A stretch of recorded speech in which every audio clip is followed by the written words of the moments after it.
Morning. How are you? It's been great, hasn't it? I've been blown away by the whole thing. In fact, I'm leaving.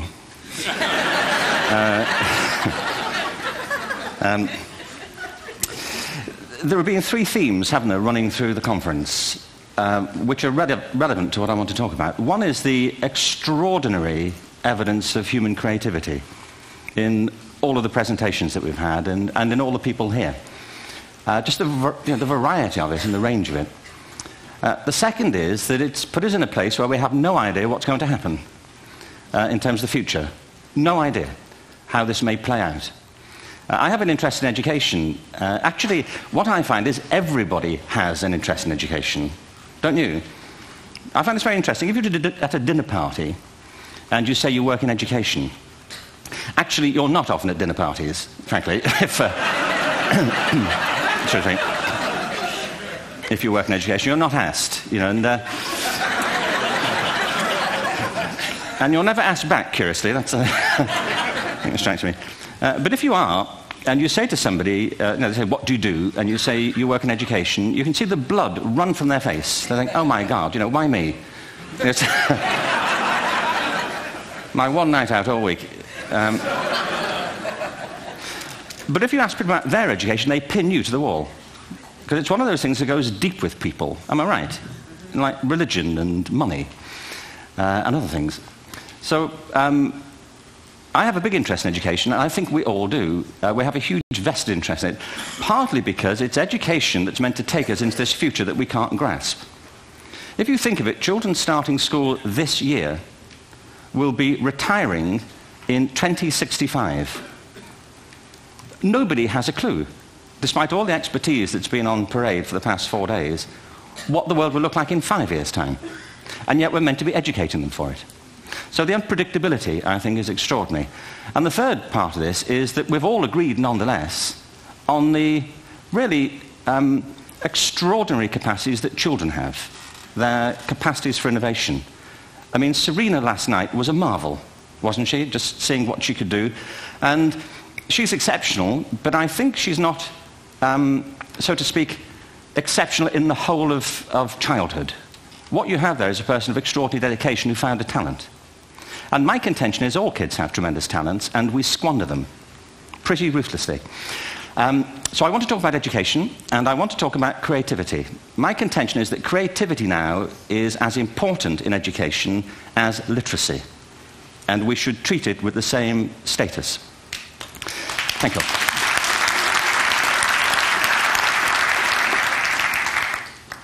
That was it, by the way. Thank you very much. So, 15 minutes left. Well, I was born... No,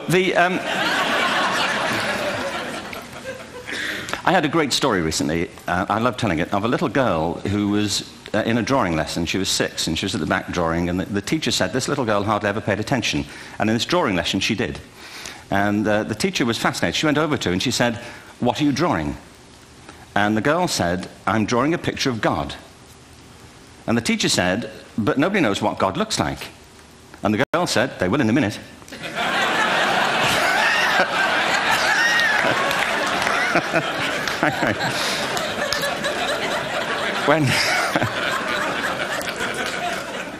When my son was 4 in England, actually he was 4 everywhere, to be honest. I mean, if we're being strict about it, wherever he went, he was 4 that year. But he was in the Nativity play. Do you remember the story? No, it was big. It was a big story. Mel Gibson did the sequel. You may have seen it. I don't know. It was Nativity 2. But James got the part of Joseph, which we were thrilled about. We consider this to be one of the lead parts. We had the place crammed full of agents and T-shirts, you know. James Robinson is Joseph. He didn't have to speak, but do you know the bit where the 3 kings come in? They come in bearing gifts, and they bring gold, frankincense, and myrrh. This really happened. We're sitting there, and they, I think, just went out of sequence. Because we talked to the little boy afterwards and said, you know, are you okay with that? And they said, yeah, why was that wrong? They just switched. I think that was it. Anyway, the 3 boys came in, little 4-year-olds with tea towels on their heads, and they put these boxes down. The first boy said, I bring you gold. And the second boy said, I bring you myrrh. And the third boy said, Frank sent this.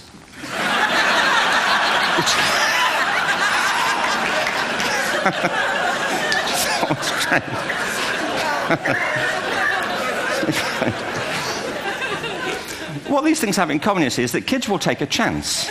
If they don't know, they'll have a go. Am I right? They're not frightened of being wrong. Now, I don't mean to say that being wrong is the same thing as being creative. What we do know is, if you're not prepared to be wrong, you'll never come up with anything original. If you're not prepared to be wrong. And by the time they get to be adults, most kids have lost that capacity. They have become frightened of being wrong. And we run our companies, by the way. We stigmatize mistakes. And we're now running national education systems where mistakes are the worst thing you can make. And the result is that we are educating people out of their creative capacities. Picasso once said this. He said that all children are born artists. The problem is to remain an artist as we grow up. I believe this passionately, that we don't grow into creativity, we grow out of it. Or rather, we get educated out of it. So why is this? I lived in Stratford-on-Avon until about 5 years ago. In fact, we moved from Stratford to Los Angeles. So you can imagine what a seamless transition, this was from LA. Actually, we lived in a place called Snitterfield, just outside Stratford, which is where Shakespeare's father was born. Are you struck by a new thought? I was. You don't think of Shakespeare having a father, do you? Do you? Because you don't think of Shakespeare being a child. Do you? Shakespeare being 7. I never thought of it. I mean, he was 7 at some point. He was in somebody's English class, wasn't he? Do you understand? Really? How annoying would that be?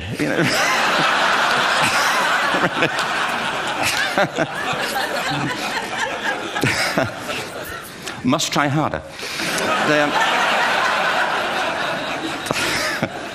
Being sent to bed by his dad, to Shakespeare, go to bed now, to William Shakespeare, and put the pencil down, and stop speaking like that. It's confusing everybody.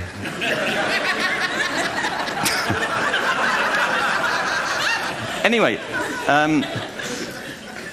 we moved from Stratford to Los Angeles, and I just want to say a word about the transition. Actually, my son didn't want to come. I've got 2 kids. He's 21 now, and my daughter's 16. He didn't want to come to Los Angeles. He loved it, but he had a girlfriend in England. This was the love of his life, Sarah. He'd known her for a month.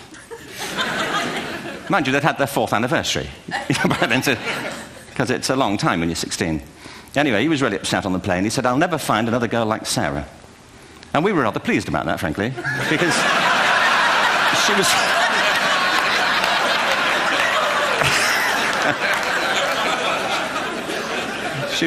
she was the main reason we were leaving the country.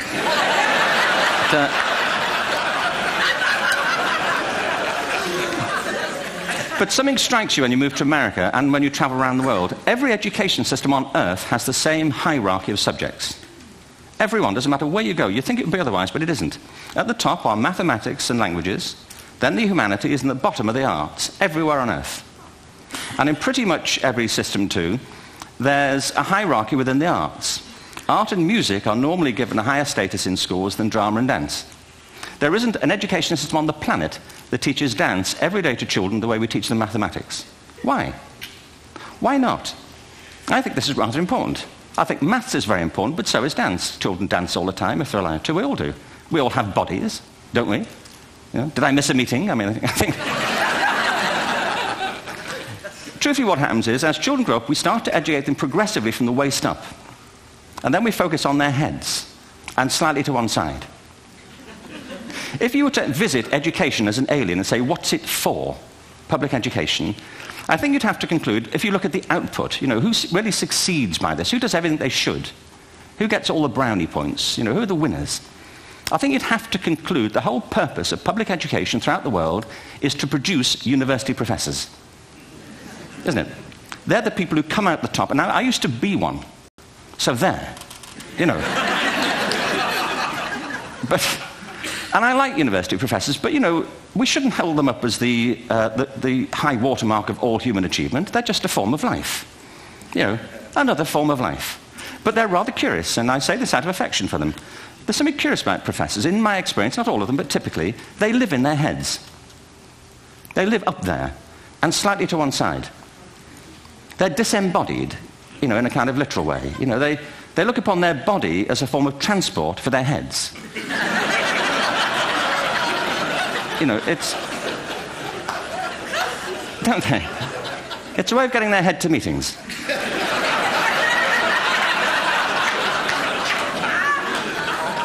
If you want real evidence of out-of-body experiences, by the way, get yourself along to a residential conference for senior academics and pop into the discotheque on the final night. And there you will see it. Grown men and women writhing uncontrollably off the beat. Waiting to end so they can go home and write a paper about it. Now, our education system is predicated on the idea of academic ability. And there's a reason. The whole system was invented around the world. There were no public systems of education really before the 19th century. They all came into being to meet the needs of industrialism. So the hierarchy is rooted on two ideas. Number one, that the most useful subjects for work are at the top. So you were probably steered benignly away from things at school when you were a kid, things you liked, on the grounds you would never get a job doing that. Is that right? Don't do music, you're not going to be a musician. Don't do art, you won't be an artist. Benign advice. Now, profoundly mistaken.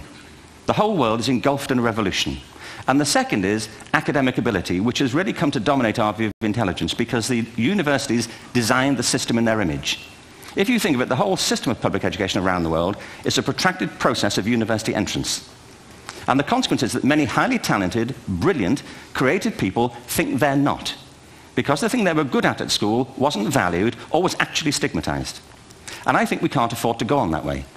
In the next 30 years, according to UNESCO, more people worldwide will be graduating through education than since the beginning of history. More people. And it's the combination of all the things we've talked about, technology and its transformational effect on work, and demography and the huge explosion in population. Suddenly, degrees aren't worth anything. Isn't that true? When I was a student, if you had a degree, you had a job. If you didn't have a job, it's because you didn't want one. And I didn't want one, frankly. So, but now, kids with degrees are often heading home to carry on playing video games. Because you need an MA, where the previous job required a BA, and now you need a PhD for the other. It's a process of academic inflation, and it indicates the whole structure of education is shifting beneath our feet. We need to radically rethink our view of intelligence. We know three things about intelligence. One, it's diverse. We think about the world in all the ways that we experience it. We think visually, we think in sound, we think kinesthetically, we think in abstract terms, we think in movement. Secondly, intelligence is dynamic. If you look at the interactions of a human brain, as we heard yesterday from a number of presentations, intelligence is wonderfully interactive. The brain isn't divided into compartments. In fact, creativity, which I define as the process of having original ideas that have value, more often than not, comes about through the interaction of different disciplinary ways of seeing things. The brain is intentionally... By the way, there's a shaft of nerves that joins the two halves of the brain called the corpus callosum. It's thicker in women. Following on from Helen yesterday, I think this is probably why women are better at multitasking. Because you are. Aren't you? There's a raft of research, but I know it from my personal life. If my wife is cooking a meal at home, which is not often, thankfully, but, if she's doing... she's good at some things. But if she's cooking, she's dealing with people on the phone, she's talking to the kids, she's painting the ceiling, she's doing open heart surgery over here. If I'm cooking, the door is shut, the kids are out, the phone's on the hook. If she comes in, I get annoyed. I say, Terry, please, I'm trying to fry an egg in here.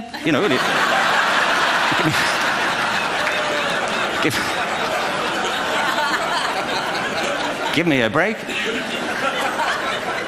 Actually, do you know that old philosophical thing? If a tree falls in a forest and nobody hears it, did it happen? Remember that old chestnut? I saw a great T-shirt, recently, which said, if a man speaks his mind in a forest and no woman hears him, is he still wrong?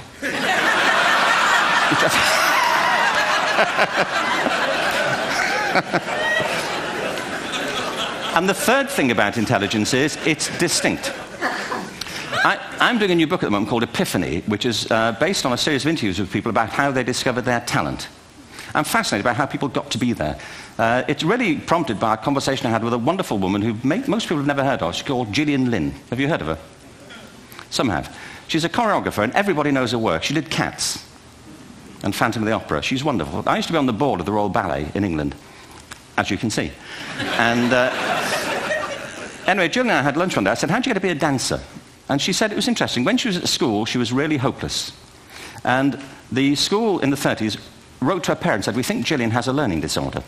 She couldn't concentrate, she was fidgeting. I think now they'd say she had ADHD. Wouldn't you? But this was the 1930s, and ADHD hadn't been invented, at this point, so it wasn't an available condition. People weren't aware they could have that.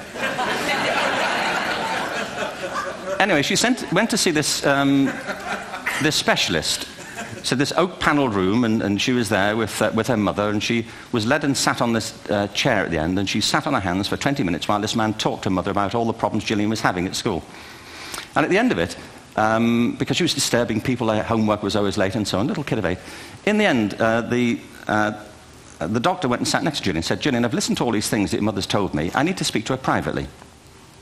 So he said, wait here, we'll be back. We won't be very long. And they went and left her.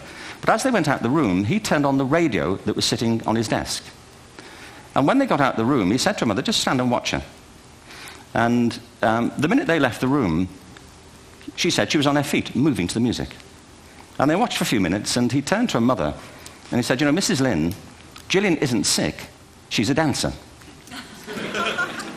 Take her to a dance school. I said, what happened? He said, she did. I can't tell you how wonderful it was. We walked in this room, and it was full of people like me. People who couldn't sit still. People who had to move to think. Who had to move to think. They did ballet, they did tap, they did jazz, they did modern, they did contemporary. She was eventually auditioned for the Royal Ballet School. She became a soloist. She had a wonderful career at the Royal Ballet. She eventually graduated from the Royal Ballet School, found her own company, the Gillian Dance Company, met Andrew Lloyd Webber. She's been responsible for some of the most successful musical theatre productions in history. She's given pleasure to millions, and she's a multi-millionaire. Somebody else might have put her on medication and told her to calm down. Now, I think...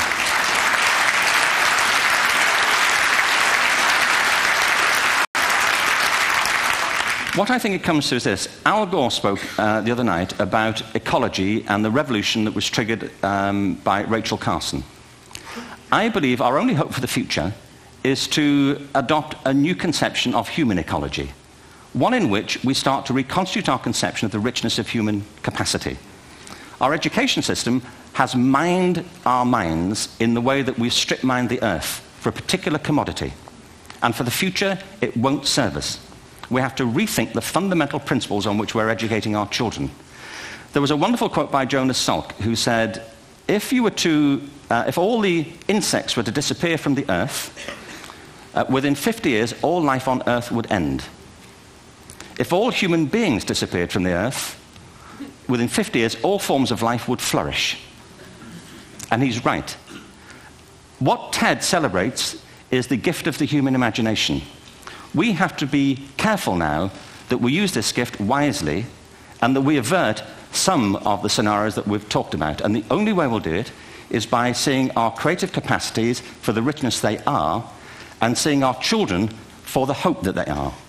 And our task is to educate their whole being so they can face this future. By the way, we may not see this future, but they will. And our job is to help them make something of it. Thank you very much. Bravo. Here, here.